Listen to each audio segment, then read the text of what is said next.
Is Booktok ruining literature? Now, I don't know if this is a thought that any of us have had. I can say that no, I personally have never had this thought before, executing and researching for today's video. You can't ignore the fact that there are, I feel like, a lot of people who do share this thought across many different forms of social media that Booktok in itself has ruined literature. And there's actually a ton of discourse around this topic, so I thought that I would go pull my AP language out of retirement and do an argumentative essay style video talking about this topic. But before we get into it, I do want to say a quick thank you to the sponsor of today's video, which is none other than Squarespace. Squarespace is definitely the way to go if you are wanting to start a blog, running your online storefront, or whatever use that you have in making a website. All you do is log on to Squarespace, and basically they have so many templates for you to choose from to make your website exactly the way that you want it, that fits exactly with your brand and what you see fit. From there, Squarespace has your back with literally so much. I personally built my own little blog on there. Of course, it's pink, it's cute, it's fun, of course. Since I do a blog format on Squarespace, my favorite thing is how easy they've made it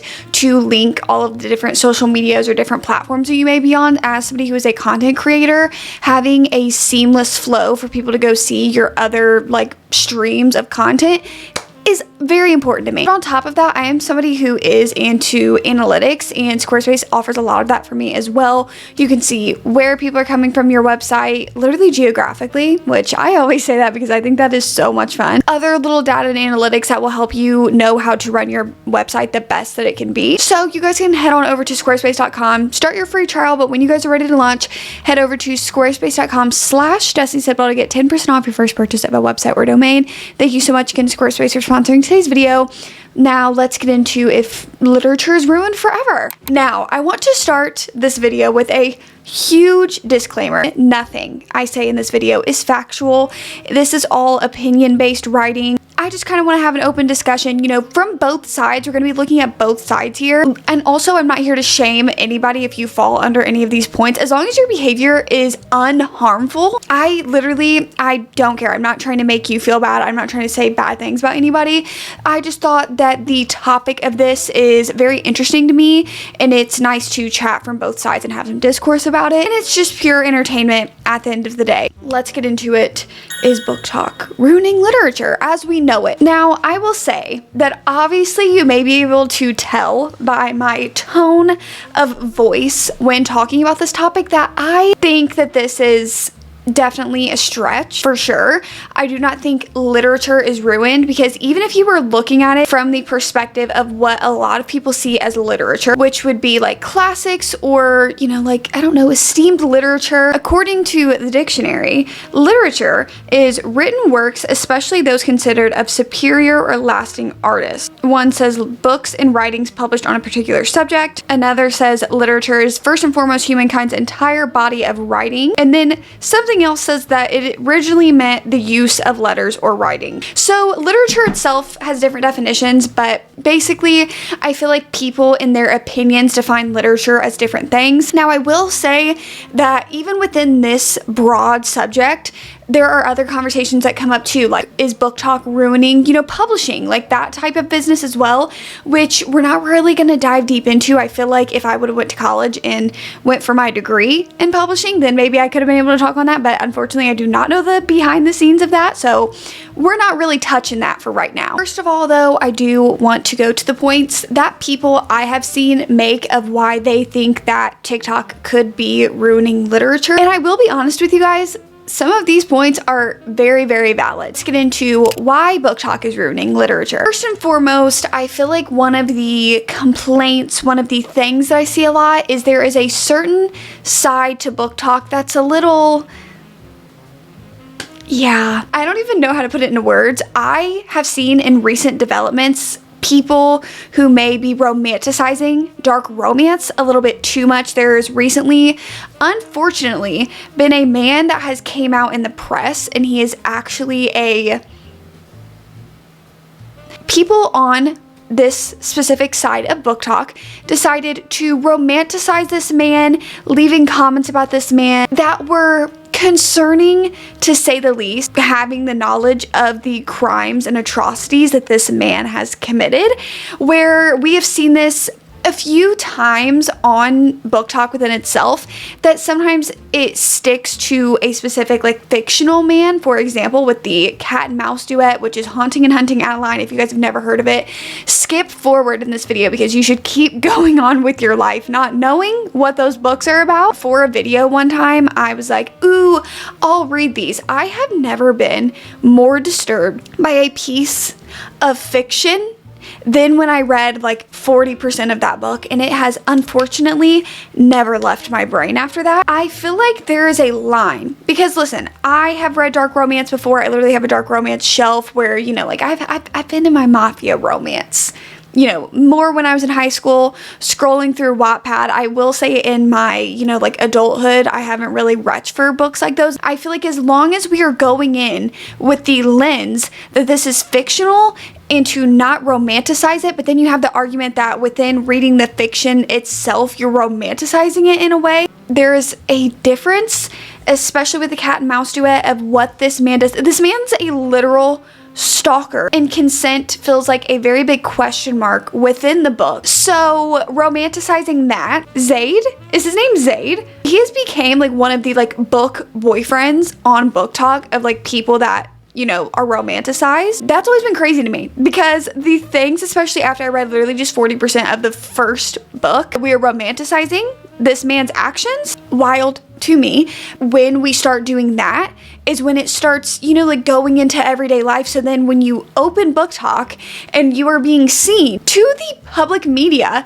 as, oh, Booktok is romanticizing this man who has done these awful things. It's a little bit like, this is not all of Booktok though, which I do feel like is a whole entire other conversation within itself, is that when mainstream media publications get their hands on, if Booktok has been in the news for any type of thing that Booktok has been in the news for, something will happen. They immediately put it all into one, when like if you are in this community, you know that there are literally so many different sides of Booktok, and it all depends on your algorithm, which we will get into. Something big happens in one of these sides of Booktok, mainstream media is not calling it dark romance Booktok, then the whole entire image of Booktok looks bad to the outside people. They have this perception of Booktok because of things that have came out into mainstream media, and they don't know like all of the different sides and everything of it. So when you start getting the people that are doing this like romanticizing or just not knowing boundaries and not really knowing lines that shouldn't be crossed, yes, it looks bad. I think that that actual community inside makes up a very small portion. But kind of within that same thing, another thing that I see people, you know, have some complaints about is the sentiment of, does it have smut? This is another one where if we're looking at different sides of it, I think it's all in the phrasing of it. Especially in my wrap-ups, I will put the spice rating because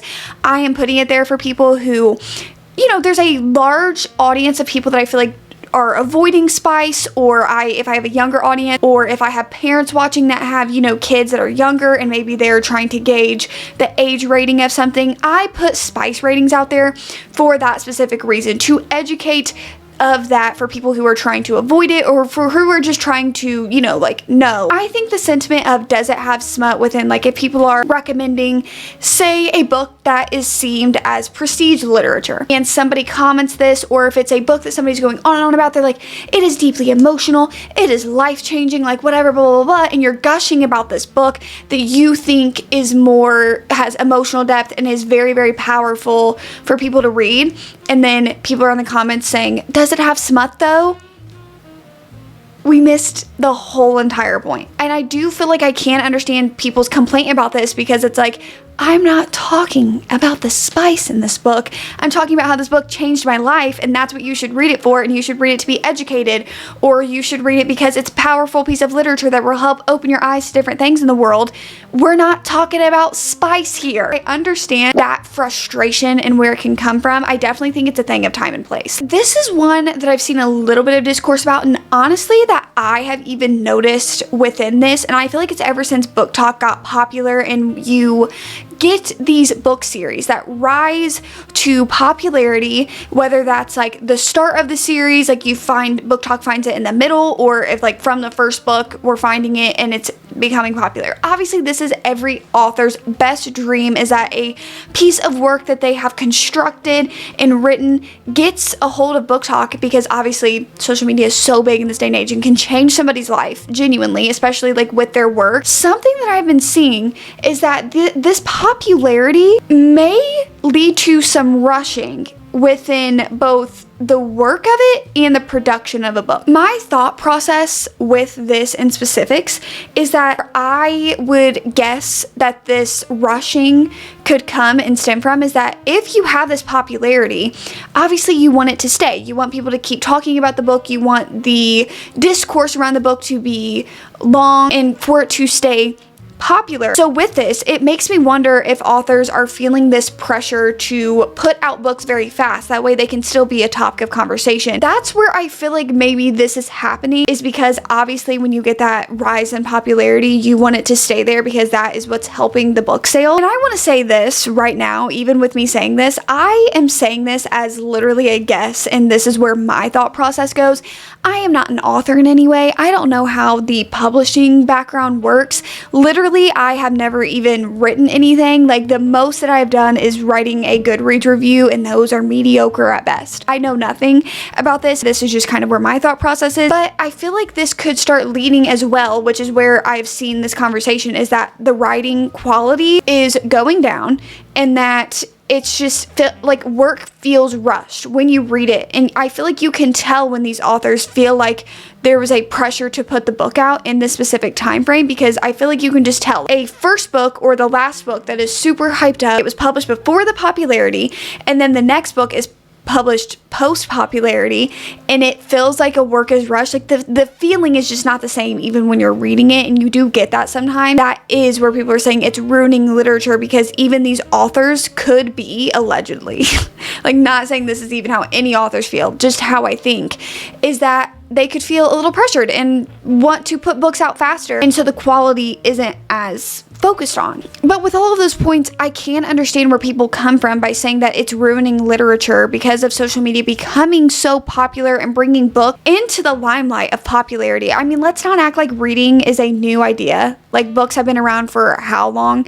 It's not a new idea in the slightest, but I can see where people are saying with the rise of Booktok and so many videos and so many creators and so many different voices, that it can be damaging in ways. Here is where I will tell you the opposite side of it and kind of what these people's complaints are. First of all, I have the popularity of Booktok bringing back bookstores. As a longtime reader, I can say that pre-pandemic, going into a Barnes & Noble, even like when I was in middle school and elementary school, like we're talking 2012, 2013, 2014, 2015 and on, pre-pandemic, Barnes & Noble was like, at least my local ones, you did not see a lot of foot traffic within a Barnes & Noble. Like, it was really kind of starting to go to the Borders line. And if you guys don't know about Borders bookstores, back in the day, it was Borders and it was Barnes & Noble. And obviously Barnes & Noble kind of overshadowed Borders, and Borders had to ultimately close down. And fun fact, Barnes & Noble was kind of going down this road pre-pandemic. According to an article that I read on LinkedIn, of all places, Barnes & Noble had started facing big financial issues around 2010. And by 2018, the company itself had lost $18 million. They were down to 627 stores by 2019, and within that same year, Elliott Advisors, who are the same people that actually bought Waterstones, which if you were seeing the new Barnes & Noble stores that are getting either remodeled or opened, that is what they're kind of trying to model the storefronts after, is Waterstones. And that can be a whole entire video within itself, is the now rebranding of Barnes & Noble. And if you guys are interested in that, I literally could do a whole entire sit down video talking about how Barnes & Noble and their rebrand and kind of the downfall of it all, but that's not what we're focusing on right now. Same people who bought Waterstones bought Barnes & Noble in 2019. And while there were new business ventures and different avenues that were seen into kind of like, you know, revamping the new Barnes & Nobles after the new company had bought it over, I will say that when you see a business boom after the pandemic, because obviously they bought it in 2019, then all the stores had to close down in 2020 because of the pandemic, and you see business booming, I'm not going to say and discredit the company's work didn't ultimately like help in their succession in helping Barnes & Noble rise back. I will say that when Booktok kind of was introduced as a big thing in 2020, and then bookstores could open back up and people were into reading again and wanting to visit bookstores, and you're literally putting out Booktok tables to get people in to visit the stores, let's not act like Booktok within itself didn't help bookstores and bring in foot traffic into the stores. And also, I feel like it did offer an opportunity because of the popularity of books and reading again. I feel like I've seen a lot of indie bookstores open up, which I always really love to see. I mean, because literally, if you've watched You've Got Mail, like, I'm always gonna root for the indie bookstore. Like, you know, literally, I think the whole entire premise of You've Got Mail isn't it about how big bookstores like Barnes & Noble were like coming in and like killing off like the little, you know, like indie cute bookstores that have been there forever. Moving on from how that also, I feel like really helped. When I see the arguments of like, it's ruining literature, I'm not seeing any like of these book recommendations that I think should be recommended and that I think are prestige literature. I will tell you this, that I know as somebody who has built their For You page brick by brick, your algorithm is literally based on the content that you interact with. When people say these things, it's almost like they're telling on themselves. Before I get into this, I do understand that there is a niche amount of books that are just circulated around Booktok. Trust me, I get it. It is unfair that you have to dig deeper into TikTok to go find like these more different voices that should be heard. We definitely should be uplifting different voices within the book community. You get different stories and different representation out of there, absolutely. But it's when people are saying that nobody on Booktok reads literature anymore or reads these type of books anymore. Your content is what you interact with. I personally, when I did my Thoughtful Daughter video, I personally wanted to start looking out more recommendations that kind of fit under that niche. So what I did was I went and I searched it on TikTok, like different kind of like buzzwords that would help me. And then now I have kept on getting different recommendations for different voices and representation within the books that I want to read. So that has helped me. Like, your algorithm is what you interact with, and you can build your For You page by what you're interacting with. One of the best things that I interact with on TikTok when I don't like something is I hold down and click the not interested button and I move on with my day. If you are seeing stuff on TikTok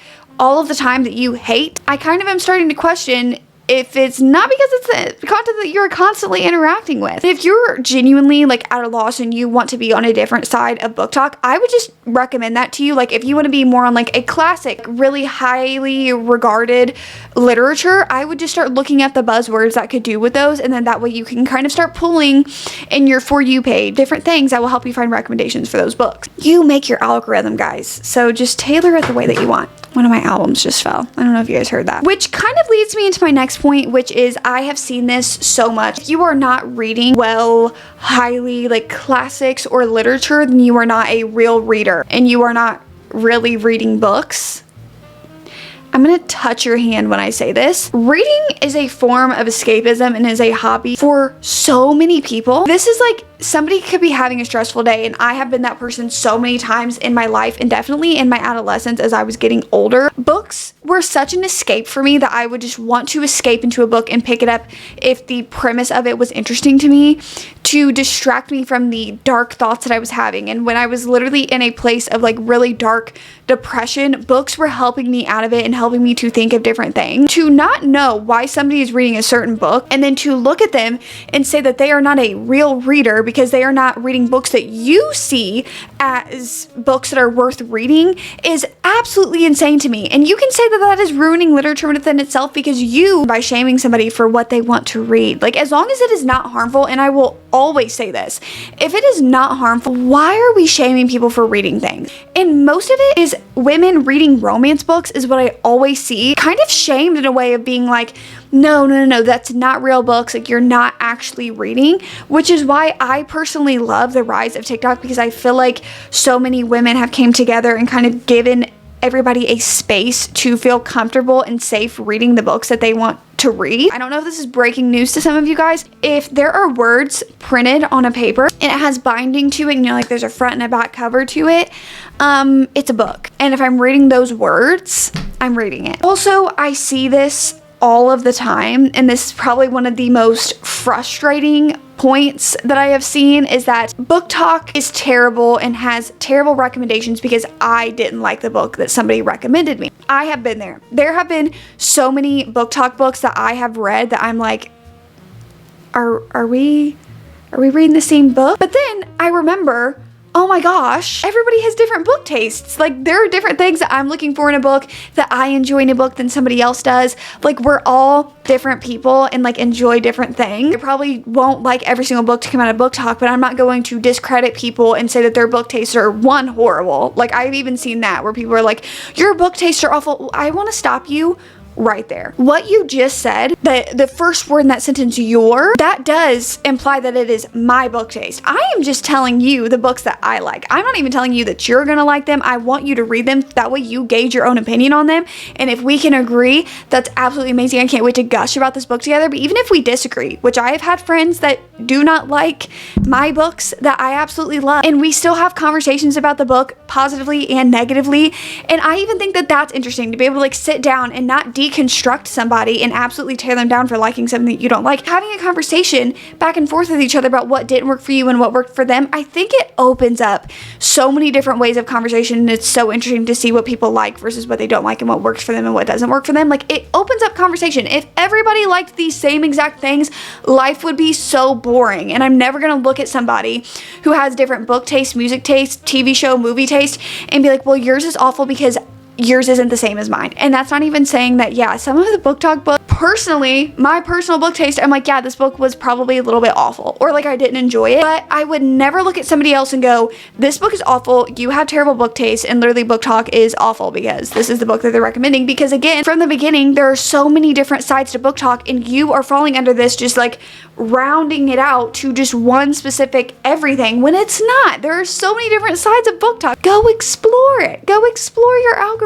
And lastly, I think that this is the strongest point as to why Booktok has not ruined literature, and that is that it has helped so many people either get into or back into reading. As somebody who has loved reading their whole entire life, I grew up and didn't have other people in my life at all who liked reading. Like, there was nobody around me who like liked doing that. I had nobody to talk to about my books except for my parents, and like, you know, like, let's not act like they were listening to me all the time. I'm going to take you guys all the way back to the pandemic, because I feel like that is when Booktok within itself kind of became a popular idea and kind of rose to popularity. It was there before, but I feel like this is when it rose to popularity. Obviously, the pandemic was a dark and scary time, and for a lot of people, they went to TikTok and saw all of these different hobbies and activities. Like, I was over here painting, I was reading, I was getting out in the nature. Like, you know, like, there was a lot of stuff going on. I mean, do we not remember the coffees that everybody was whisking up? Like, we were trying to find any and everything to do. For a lot of people who had read books their whole entire life, they were recommending books to people on TikTok of like,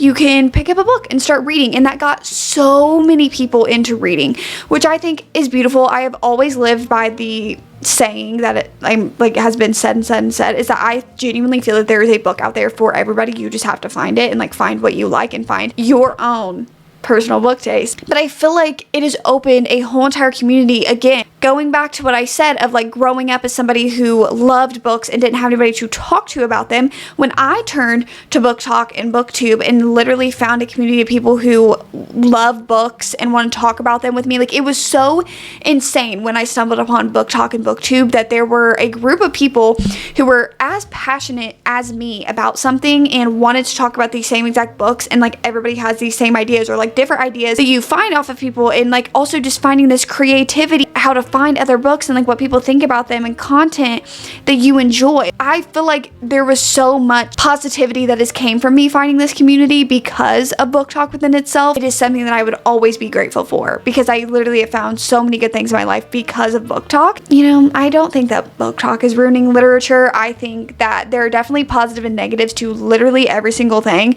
that exists. In this sense, I do feel like the positives outweigh the negatives and I think that Booktok is a really nice place, and you just have to find like where you fit and build the community that you want, and you know, like build your own algorithm and see the stuff that you want to see. Do you guys think that Booktok is ruining literature, or are we fine? And if you guys liked the style of this video, please let me know what topics you would like me to talk about, especially surrounding books and reading, because obviously this is what I am passionate about. So let me know if you want to see another one. But I hope you guys enjoyed today's video. If you guys did, you guys know to like, comment, subscribe, all that YouTube stuff that you guys know how to do, and I will see you guys when I see ya. Peace.